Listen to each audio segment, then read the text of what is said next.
Justin, is it Zurich? Zarek. And this is cause number 26 DCCR 0317. Mr. Zarek's charged with driving while intoxicated with a child passenger. And what is the announcement? Yes, Your Honor, we've received the offer in this case. We're just asking for additional time to.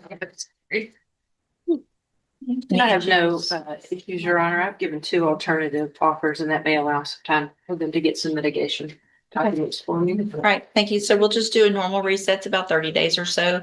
Make sure you stay in touch with your attorneys. They'll let you know when you need to be back. You can visit with them between now and then about all of the discovery in your case, and we'll see if we can get an announcement. It looks like the media has been tender.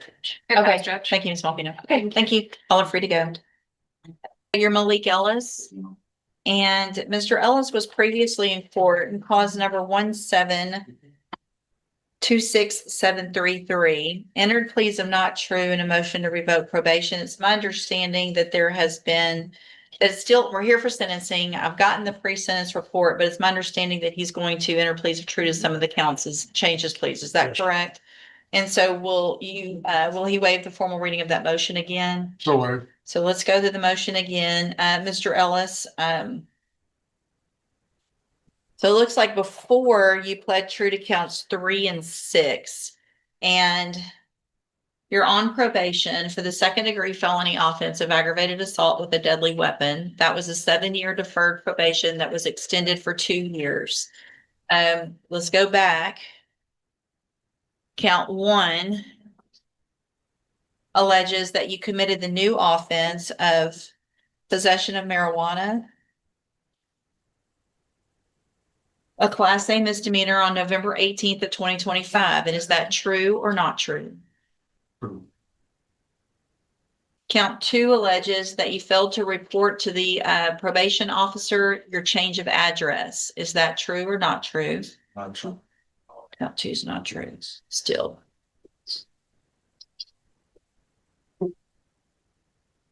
Count 3. I'm making the modification here on the agreed punishment recommendation. Mr. Kimler, y'all wrote in 2, but he pled not true to 2 just now. So I'm There gonna wasn't.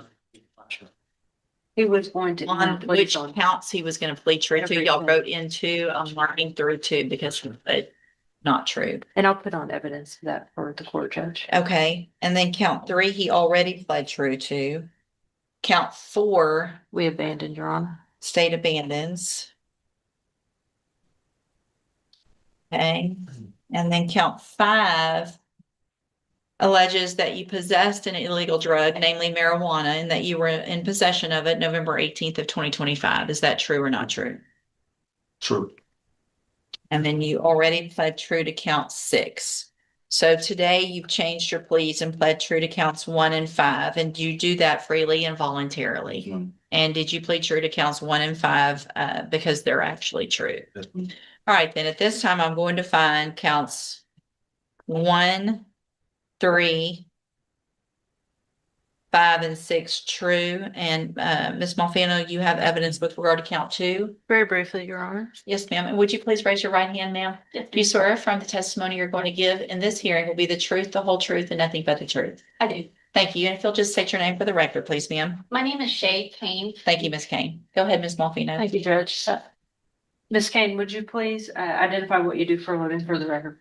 Yes, ma'am. I'm a community supervision officer for the Jefferson County Adult Probation Department. And how long have you been with the department? I have been with the department for a year, but I've been a probation officer for about 3 years. Okay. And do you have occasion to know a Malik Jamal Ellis? Yes, ma'am. Do you see him in the courtroom today? I do. And is he one of your probationers that you supervise for this court? Yes, ma'am. And as a condition of that supervision, was he read all the rules and conditions, gone over those with him of what the court expected his behavior to comply with while on probation? Yes, ma'am. Was one of those that he at all times provide you with an accurate address of a residence and location of his job, et cetera, so that the community supervision department and thereby the court could find him at any time? Yes, ma'am. And if he changed this address, was he told or informed that he needed to indicate such to the probation? Yes, ma'am. Based on your review of your file and your contact with Mr. Ellis, the defendant, did he change his address and report such to you? According to the offense report that I received on November 18th, Hang on just a second.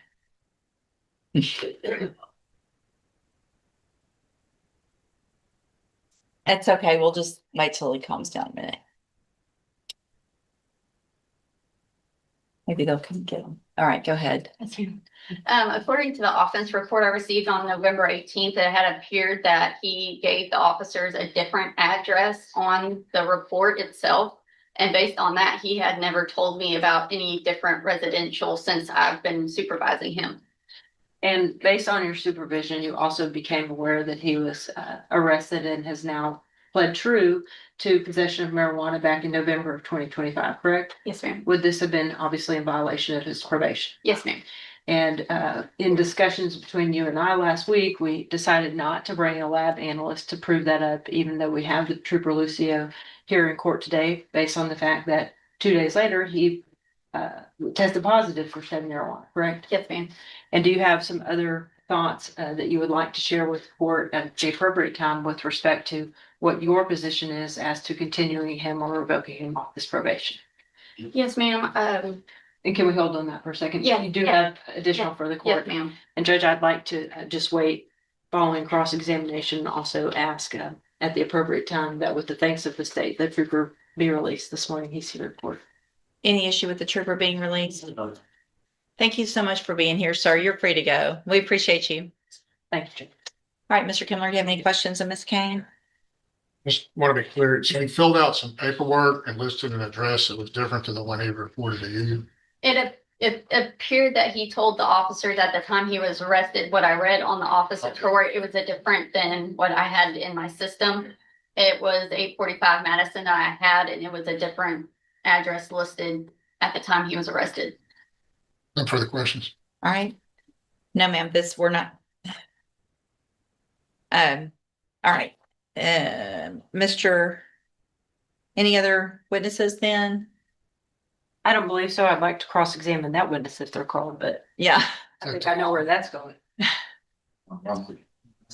Okay. Do you intend to call any witnesses? Well, I guess I can call Grace. She wants to talk, so. Well, I mean, is it Let's look at it like I should. no, go ahead. With regard to what issue? Where's your grandmother? Oh, she was just there for the change of address part. She just there for support. Okay, that's fine. What explanation? I'd call Mr. Pelletin. Raise your hand. Well, did they already swear you over here today? All right, go ahead. What explanation do you have for the difference in the addresses? It must have went off my ID. My ID say my mama address, but I stay with my grandmother. When they came to pick me up for my warrant, they picked me up at 845 Madison. They said Okay, But your driver's license, your ID says what? 4751 Autumn Road. That's my mother's house. okay. But that's not what you. This is where the seriousness of the hearing becomes crystal clear. Judge West warns Ellis that because he has been on probation for so long and is still making mistakes, the court has the authority to revoke his probation and send him to prison for up to 20 years. The judge also makes an important distinction about marijuana. While a defendant may view marijuana use as a relatively minor mistake, violating conditioned probation can make that conduct legally significant. The court has already heard evidence about the marijuana possession, positive testing, and the address issue, while Ellis has admitted that some of the violations are true. But the judge is still considering whether continued probation is appropriate. At this point, would you expect the judge to revoke probation or give Ellis one final opportunity to comply? The next few moments reveal exactly how seriously the court is treating this chance. I stay with my grandmother, which is the house that's on fire. Okay. You know, it's a law that you change your license when you move. So you can see the kind of issues that gets you in if you don't. Right. So it's very important that you take care of that. All right. Anything else with regard to the actual counts? Not from the state. Okay. Then at this time, I'm going to find counts 1, 3, 5, and 6 true. Find sufficient evidence to find Mr. Ellis guilty. Mr. Kimler, what is your position with regard to punishment? Well, Your Honor, this is from 2017, so I guess he's been on probation by approaching 10 years, perhaps. I think it was extended one time. Obviously, he's had issues on probation, this latest one having to do with marijuana. I would just observe that he was negative today in court on the drug test. I guess he has at least refrained from using marijuana since this last incident and the last time he was tested. And tested positive. The court, as it's presented, has the options, is presented to either keep him on probation or let him discharge or revoke him. I think there's a middle position where he could be unsuccessfully discharged from probation without being revoked. That may be an option that the court would explore instead of having just at the end of this period of time revoke him and send him to the penitentiary. There's an option to unsuccessfully discharge him from probation. And that would be what I would suggest if the court's inclined not to let him to sanction and not let him stay on probation, but to unsuccessfully discharge him from probation in lieu of revoking him and send him to the penitentiary. You got anything you want to tell the judge? How long, hold on. What's the time frame on getting the MRT class done? How long is that? How long is it? Process. It's about 18-week course. It's in the probation office itself. How many weeks do we have left?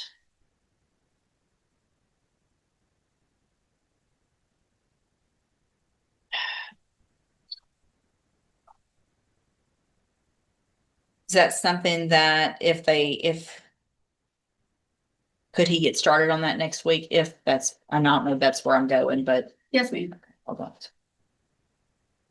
We would just have to buy the book, and so we can get him into the program.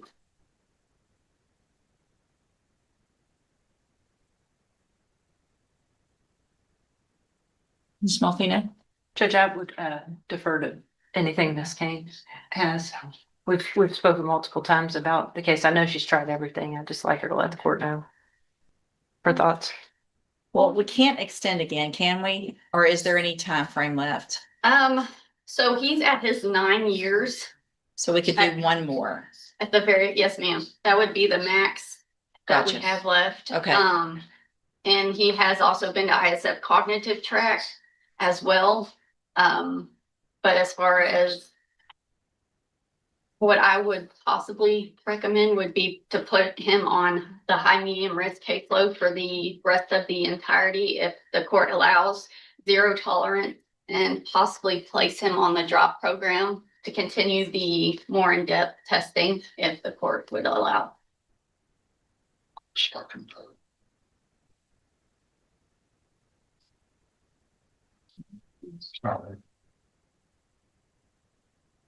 Anything else? Ms. Malfino to add to that? Judge, I don't have much. Of course, I would defer to Ms. Kane and the court.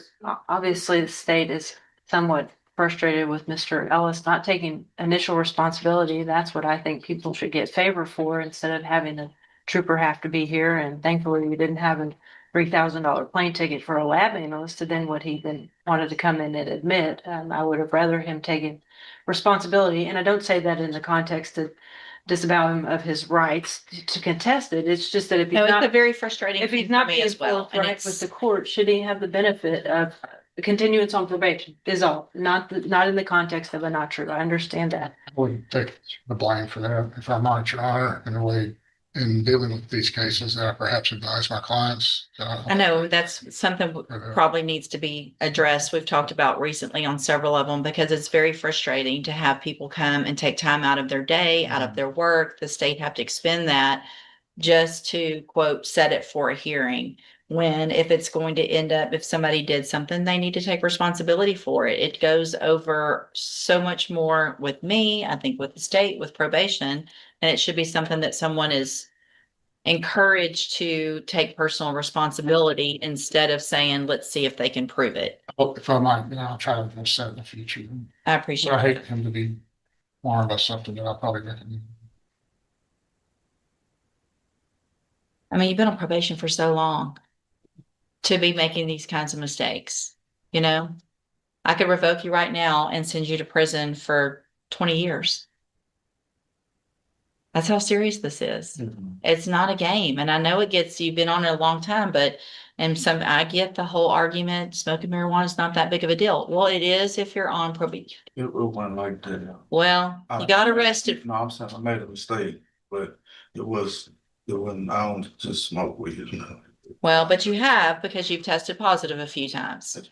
So I understand that maybe you don't all the time like some people, but you have.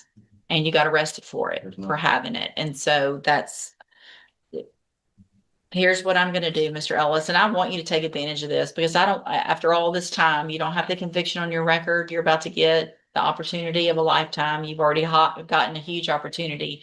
I won't, when I do things like this, what I'm about to do, and you don't take advantage of it, it is typically going to be a whole lot worse than if I were to just revoke you today. So I want to make sure you understand that you're being given an opportunity, finish this probation, and hopefully not have any more issues because it's going to be very serious if you don't. So I'm going to find that you, again, entered your pleas of true to counts 1, 3, 5, and 6 freely and voluntarily. Find those counts true, find sufficient evidence to find you guilty and revoke the probation. I'm not going to do that. I'm going to extend it that last year that we've got to extend it. So you've got 1 more year. You will be on the drop program. So you'll be tested more frequently. You're going to be on the high medium caseload, which means you'll have to report more frequently.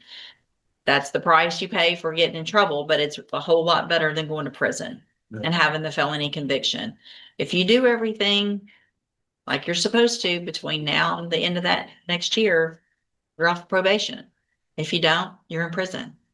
All right. Any questions? Okay. But for the court also order the MRT class that you had mentioned. Yeah. So the MRT class was already ordered. I want that started within 30 days. Yes, ma'am. So you need to get a job if you don't already have one. You need to do whatever you do to buy that book. I want that class completed. No questions asked. I don't want you waiting until the last minute. It's 18-week class. I want it started within the next 30 days. That's in order. You understand? If you have any questions about any of your other conditions, don't wait for probation and then say, well, they didn't tell me something. Go say, am I doing everything I'm supposed to be doing? I don't want to go to prison. Okay. One person. What's that?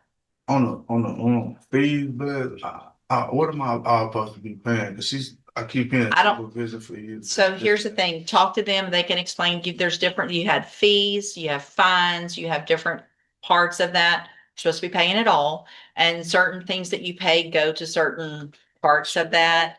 And they'll put it towards different things. Talk to your Miss Kane will explain to you what you've paid, what it's gone to, and what you still owe. Okay? But just ask her. All right? Okay. You're free to go. Thank you. The final decision gives Malik Ellis one more opportunity, but it comes with significantly stricter conditions. Judge West finds counts 1, 3, 5, and 6 true and finds sufficient evidence to support the violations, but she chooses not to revoke the probation. Instead, the judge extends a probation for the final year available and places Ellis on the drop program for more frequent drug testing and a higher risk caseload requiring more frequent reporting. The judge also orders him to begin the previously ordered MRT class within 30 days and complete the 18-week program. Most importantly, the warning is unmistakable. If Ellis successfully follows the conditions through the final year, he can finish probation without the felony conviction. If he violates again, the judge makes clear that prison is on the table. This ruling balances accountability with one final opportunity to succeed under supervision. The court has made the consequences clear, and now the responsibility is on Ellis to follow every condition. If you found this case as intense as we did, hit that like button, share your thoughts in the comments, and don't forget to subscribe for more powerful courtroom breakdowns.